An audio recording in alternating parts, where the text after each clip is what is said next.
Differential equation of central orbit in polar form, कि हमें central orbit की polar form के अंदर डिफरेंशियल इक्वेशन है वो फाइंड आउट करनी है। इंपॉर्टेंट टॉपिक है। पोलर फॉर्म के अंदर सेंट्रल ऑर्बिट की डिफरेंशियल इक्वेशन फाइंड आउट करने के लिए हम कंसीडर कर लेते हैं एक फिक्स पॉइंट ओ। इस पॉइंट ओ को हम कंसीडर कर लेते हैं पोल, और ओ एक्स ले ली हमने इनिशियल लाइन, और एज्यूम कर लेते हैं कि इस ओ पॉइंट के अबाउट कोई पार्टिकल है, वो क्या कर रहा है, किसी फोर्स के अंडर मूव कर रहा है, और वो फोर्स इस ओ पॉइंट के टुवार्ड्स लग रहा है। तो वो पार्टिकल कोई ना कोई पाथ डिस्क्राइब करेगा। मान लेते हैं वो पार्टिकल ये पाथ डिस्क्राइब कर रहा है, और किसी टाइम टी पर पार्टिकल की पोजीशन है वो पी है, और इस पार्टिकल पी के कोऑर्डिनेट्स हैं आर और थीटा। जहाँ आर है वो इस पॉइंट पी का ओरिजिन के विद रिस्पेक्ट टू या फिर पोल के with respect to radius vector है, और थीटा है एंगल है इस रेडियस वेक्टर इस इनिशियल लाइन के बीच में। कंसीडर कर लेते हैं इस पार्टिकल पी का जो मास है वो m है, और f ले लेते हैं central force per unit mass of particle, mean acceleration.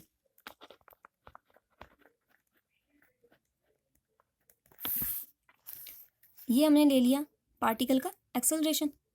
क्यों?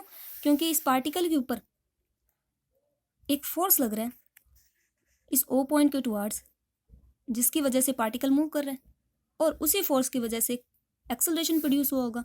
उस एक्सेलरेशन को हमने नाम दे दिया f। अब हम देख रहे हैं कि इस पार्टिकल के ऊपर सिर्फ एक ही फोर्स एक्ट करता है, और वो फोर्स है ये सेंट्रल फोर्स जो ओ पॉइंट के टुवार्ड्स इस रेडियस वेक्टर के अलोंग एक्ट कर रहे हैं, और इस रेडियस वेक्टर के परपेंडिकुलर डायरेक्शन में इस पार्टिकल पी पर कोई भी फोर्स एक्ट नहीं करता। इसका मतलब सिर्फ हमें इस रेडियस वेक्टर के अलोंग ही एक्सेलरेशन का कंपोनेंट मिलेगा। इस रेडियस वेक्टर की परपेंडिकुलर डायरेक्शन में हमें एक्सेलरेशन कंपोनेंट नहीं मिलेगा। एक्सेलरेशन के दो कंपोनेंट होते हैं, एक तो रेडियस वेक्टर के अलोंग जिसे हम नाम देते हैं रेडियल एक्सेलरेशन, और एक कंपोनेंट होता है रेडियस वेक्टर की परपेंडिकुलर डायरेक्शन के अलोंग जिसे हम नाम देते हैं ट्रांसवर्स एक्सेलरेशन।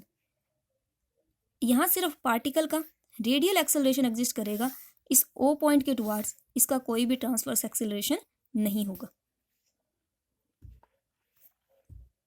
और जो रेडियल एक्सेलरेशन है वो इस ओ पॉइंट के टुवार्ड्स एक्ट कर रहे हैं। अगर किसी पार्टिकल का सिर्फ रेडियल एक्सेलरेशन एग्जिस्ट करे, उसका कोई भी ट्रांसवर्स एक्सेलरेशन एग्जिस्ट ना करे, मीन उसका ट्रांसवर्स एक्सेलरेशन 0 हो, उस केस के अंदर जो रिजल्टेंट एक्सेलरेशन होता है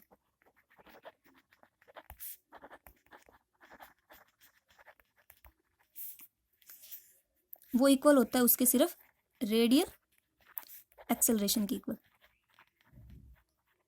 तो हम कह सकते हैं रेडियल एक्सेलरेशन है वो एफ की इक्वल है। अब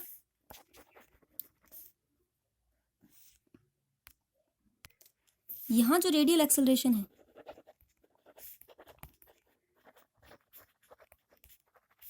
वो इक्वल होगा माइनस एफ की। क्यों?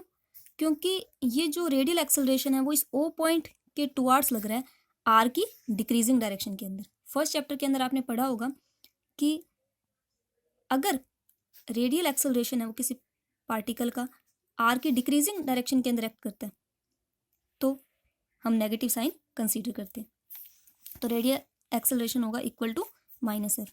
रेडियल एक्सेलरेशन का फॉर्मूला होता है डी स्क्वायर आर अपॉन में डी टी स्क्वायर माइनस का आर डी थीटा अपॉन में डी टी का whole square is equal to minus F.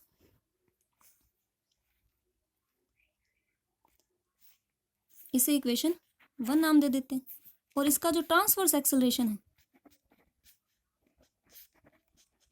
वो 0 के इक्वल है। ट्रांसवर्स एक्सेलरेशन का फॉर्मूला होता है 1 अपॉन में R derivative with respect to T of R square D theta upon में D T is equal to 0, जहाँ डी थीटा अपॉन में डी टी है वो एंगुलर वेलोसिटी है पार्टिकल की, और आर उसका रेडियस वेक्टर या उसका पोजीशन वेक्टर। यहाँ से ये आर जो डिवाइड में क्रॉस मल्टीप्लाई करेंगे 0 हो जाएगा, तो ये वैल्यू आ जाएगी derivative with respect to T of R square D theta over D T equal to 0। इसे इक्वेशन 2 नाम दे देते हैं। दोनों तरफ टी के विद रिस्पेक्ट टू इंटीग्रेट कर देते हैं, तो ये वैल्यू आ जाएगी R square D theta over D T equal to कोई कांस्टेंट ऑफ इंटीग्रेशन। इसे इक्वेशन 3 नाम दे देते हैं। अब एज्यूम कर लेते हैं कि लेट आर है वो 1/u की इक्वल।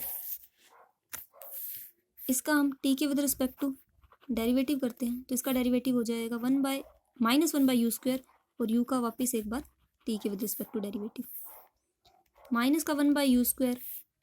इस du को हम डी थीटा से डिवाइड कर देते हैं, डी थीटा से मल्टीप्लाई कर देते हैं, तो माइनस का 1/u square du by D theta into में D theta by D T value बच गई हमारे पास।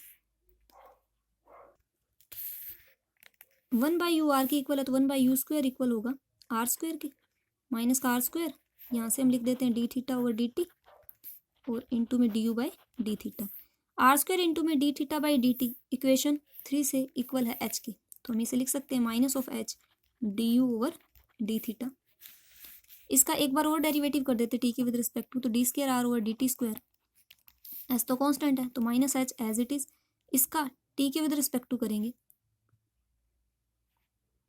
तो ये हो जाएगा D by D T of D U over D theta minus का एच।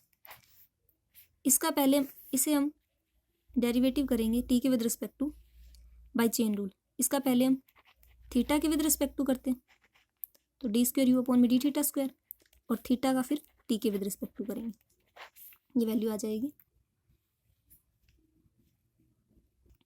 तो यहाँ डी थीटा और डी टी की वैल्यू हम इक्वेशन 3 से देखते हैं, वो इक्वल होगी डी थीटा और डी टी की वैल्यू आएगी एच अपॉन में आर स्क्वायर। वो वैल्यू यहाँ पुट कर देते हैं, इसकी वैल्यू पुट कर देते हैं H over R square into में है डी स्क्वायर यू अपॉन में डी थीटा स्क्वायर। तो ये वैल्यू आ जाएगी माइनस का एच स्क्वायर 1/r स्क्वायर, यहाँ से u की वैल्यू होगी 1/r, तो u स्क्वायर हो जाएगा 1/r स्क्वायर, तो 1/r स्क्वायर की जब हम पुट कर सकते हैं u स्क्वायर, वैल्यू बचेगी माइनस का स्क्वायर यू स्क्वायर इंटू में डी स्क्वायर यू अपॉन में डी थीटा स्क्वायर। अब ये जो हमने यहाँ से डी थीटा और डी टी की वैल्यू एच अपॉन में आर स्क्वायर और इस इक्वेशन 4 से डी स्क्वायर आर अपॉन में डी टी स्क्वायर की वैल्यू ये पुट कर देते हैं इक्वेशन 1 में। इक्वेशन 1 जो हमने निकाली थी डी स्क्वायर आर अपॉन में डी टी स्क्वायर माइनस का R D theta over D T का square is equal to minus F.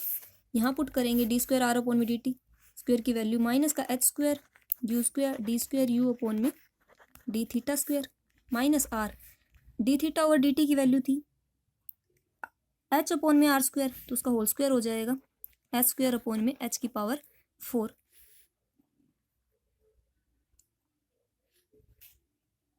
Sorry H square में आर की पावर 4। डी थीटा और डी टी की वैल्यू थी एच बाय आर स्क्वायर, तो ये वैल्यू हो जाएगी इक्वल टू में माइनस एफ। यहाँ से माइनस कॉमन लेके कैंसिल आउट कर देते हैं, तो वैल्यू बचेगी H square U square D square U upon में डी थीटा स्क्वायर प्लस एक आर कैंसिल आउट कर देंगे तो वैल्यू बचेगी एच स्क्वायर अपॉन में R cube is equal to F. यहाँ से हम H square U square as it is D square U upon में डी थीटा स्क्वायर 1 यू को हमने यहाँ से वैल्यू निकाली थी 1/r, क्योंकि r की वैल्यू 1/u है तो u आ जाएगा 1/r, तो 1/r क्यूब हो जाएगा u क्यूब के इक्वल, तो u cube H square is equal to F. इन दोनों में से H square U square common ले लेते हैं, तो वैल्यू बचेगी डी स्क्वायर यू अपॉन में D theta square plus U is equal to F. यहाँ से वैल्यू आ जाएगी डी स्क्वायर यू अपॉन में D theta square plus U is equal to F upon में एच स्क्वायर अपॉन में you square, और ये इक्वेशन कहलाती है differential equation of central orbit in polar form, which is known as differential equation of central orbit in polar form, ये याद रखनी है।